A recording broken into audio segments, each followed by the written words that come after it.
What's going on, guys? It's Isaac. It just started raining. It's been hotter than hot, and it feels so good. I'm so glad it's raining. Today I'm going to work on my truck. Finally gonna put in a good transmission. Now, if you remember in the earlier videos, my truck was running 920s, 930s at the drag strip, and the transmission was just struggling to get into second and third gear. Well, I'm gonna take care of it right now. I've got this brand new transmission. It is a 700R4 built to the hilt. Supposed to handle up to 750 horsepower. I don't think we have to worry about busting that transmission with this truck because it's only got, I don't know, 300-ish horsepower.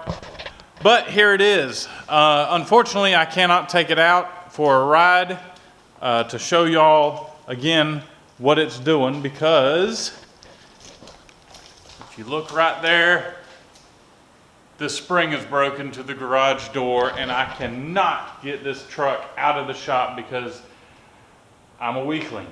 I tried picking up on that door and it weighs a ton. So it's going to be a few days before I can get this truck out to test drive it. So I'm just going to go ahead and change the transmission. So let's get this thing up in the air and do some measurements and see if I'm going to have to cut a drive shaft, which I'm sure I will. I'll have to shorten the drive shaft or something. So let's get it up and get this thing swapped out. Before I do that, I guess I'll, for you new people, I'll let you know what I've got here. 66 Chevy pickup truck. Originally the truck was gold. It was painted seafoam green. I really dig the seafoam green.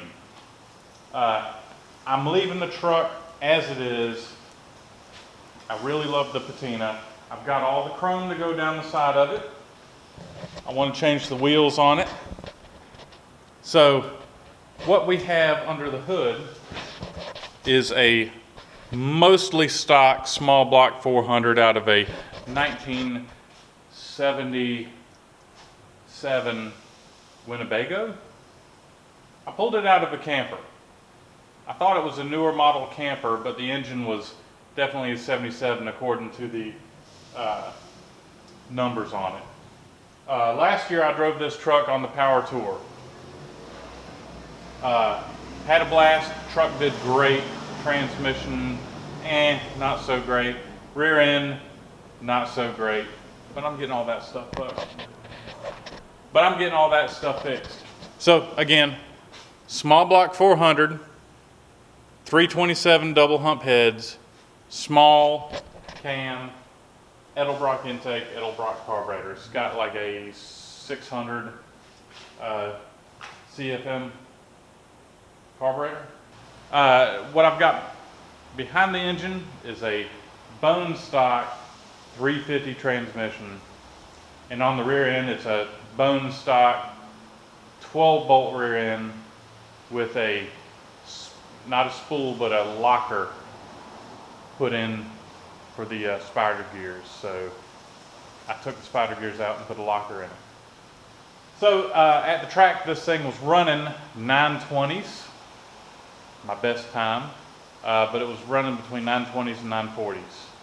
I'm going to see if I can get into the 8s with this transmission. It sounds like a lot, and it's asking a lot for it, or it's asking a lot out of it, but I mean, I was there at 920s. Just a good working transmission might get me into the 8s, maybe a 899, which I'd be happy with.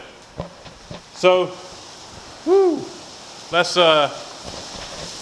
pull this transmission out. First things first, let's disconnect the battery.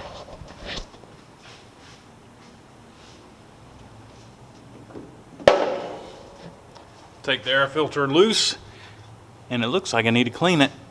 Yes, I know this air filter is a little on the small side, but it was free. Freebie.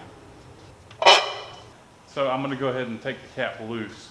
While I'm at it, I'm gonna check to see if the rotor button and all that stuff is good too.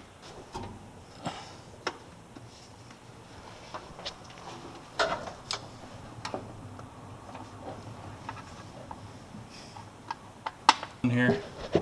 One more and then I can get it off. I got the last one off. I was wondering why I had misfires. The last time I rocked the engine back and the rotor button was hitting the cap, bent the end of the rotor button. So I've got an excessive gap and causing me to have some misfires. So I'm glad I found that, because it liked to stutter a little bit when you got down on it. Ooh, another thing I forgot. I got to take loose the kick down cable. Got it. Sweet. Now I can go up.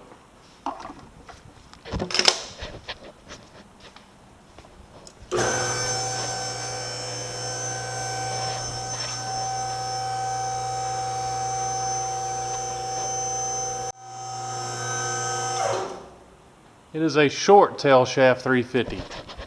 I was hoping it was a long tail shaft because, I don't know, it might have matched up better. Gosh, I gotta pull that cross member out. I gotta take the exhaust loose. So much stuff. All right.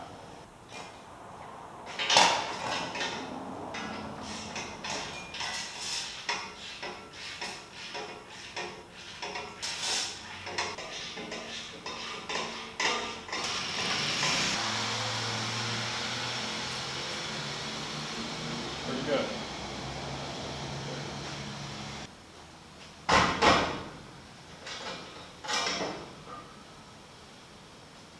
There's one.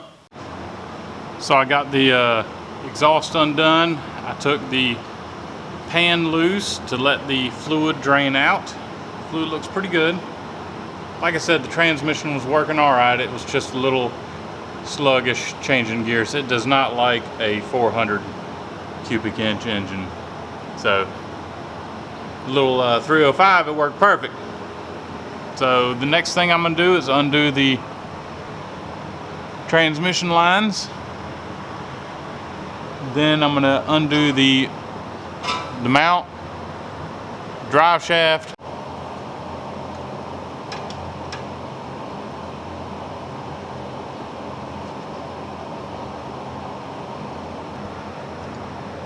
There we go. Finally.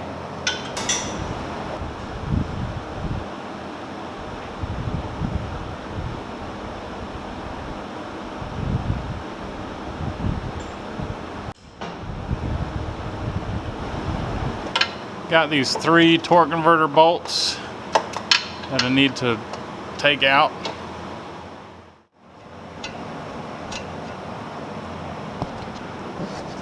Bam! Torque converter's off. The hat I was wearing was a limited edition Cars and Cameras hat. I didn't want to get absolutely destroyed underneath this truck. So I searched around my toolbox, had this rag, and so I'm wearing the rag. So anyhow, I have the bolts loose on the cross member. I'm gonna jack this up a little bit, get the pressure off of it. Look at that. Oh, look at that. All right, so I gotta put this camera down so I can get that cross member. I'm on the last bell housing bolt.